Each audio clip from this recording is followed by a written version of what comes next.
Topic is how to control your mind. How do I stop letting my mind gain control over my entire being? Let's just jump right into it. So the first step, you have to understand that the words that comes out of your mouth is the number one game changer. And why do I mean by that? Because it doesn't matter how low on self-control you are in the mind, as long as you speak it out loud, you create your whole reality. Whether you like it or not, you have the full ability to control your mind. And if you are not going to be the one who's stopping your brain from thinking and from overthinking negative thoughts, and to let your mind lead the path in your life and to dictate the way that you're thinking in life and the way that you move and interact with other people, it's gonna take you rock bottom. You have to be your own mirror. And because you are the only person who is his own mirror, you have to understand these 4 critical stuff. First one, there's no one else to blame. Not your past trauma, not your household, not your surrounding, and not your city or your country. Because every belief that you haven't broke down yet is owned by your own mind. And it's being stored and bottled up within you until you get tired and react. Now, action is the stage where you already know you have to make arrangements and you're unsatisfied with the current situation. And it's only 99% of the time comes after you've been pushed by your limits for too long, after going through a massive overwhelming pain. We're not here to victimize ourselves. It'll just cause more pain and no movement. What we want to do is to gain full control over our mind, over our thoughts, and our interaction with other people.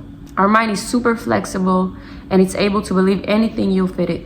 Whatever you consume on your daily basis, that's the same way your mind will be programmed.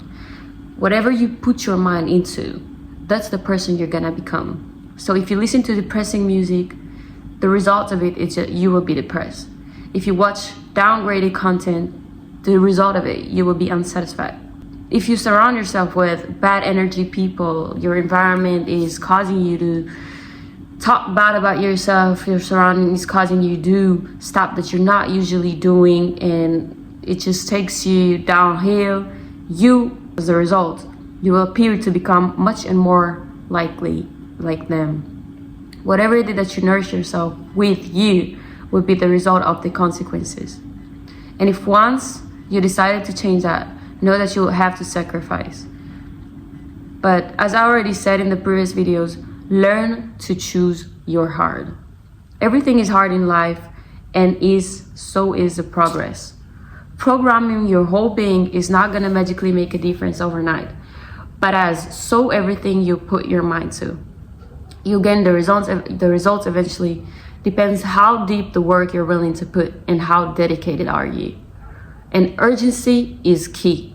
You need to ask yourself, how urgent is my change to me? What am I willing, and how much am I willing to sacrifice for it to work?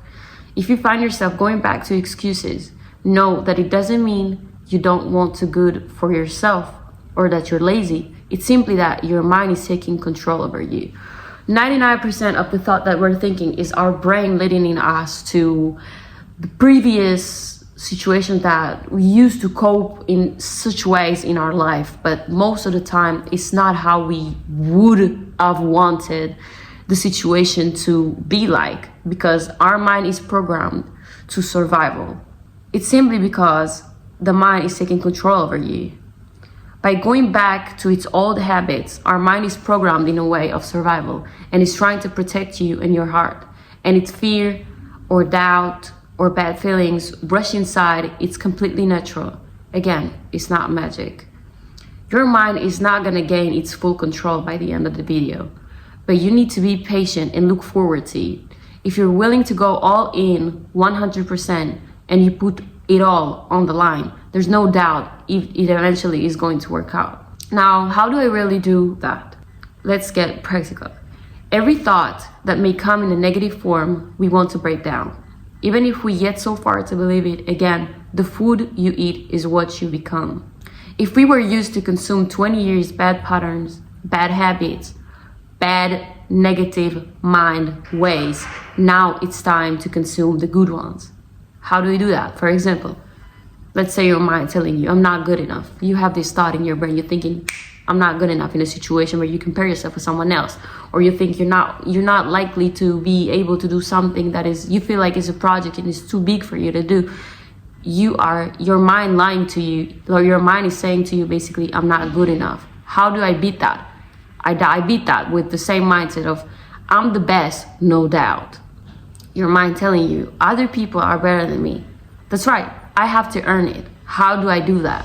You have to get practical with the question that you ask yourself. If your mind is lying to you about something, you need to stand 10 toes down and understand, okay, why my mind is lying that to me?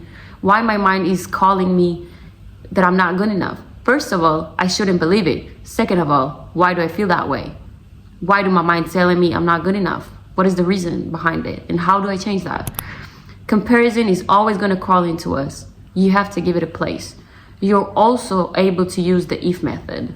What the if method does is, if my mind is telling me I'm not successful, okay, let's transform that.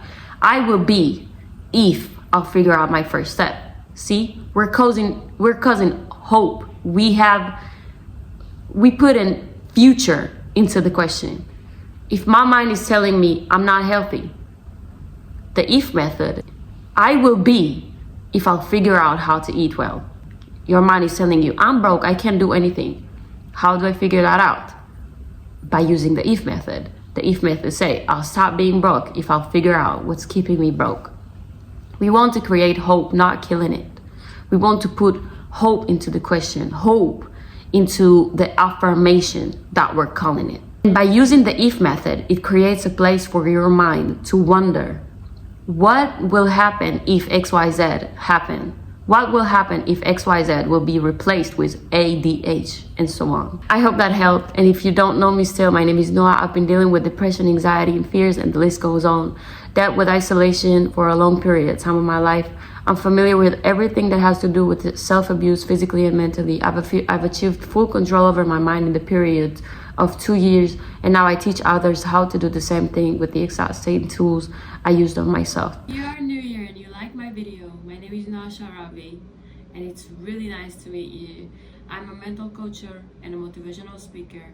Subscribe to my channel and follow my Instagram so you can see more. And I hope to see you in my next video.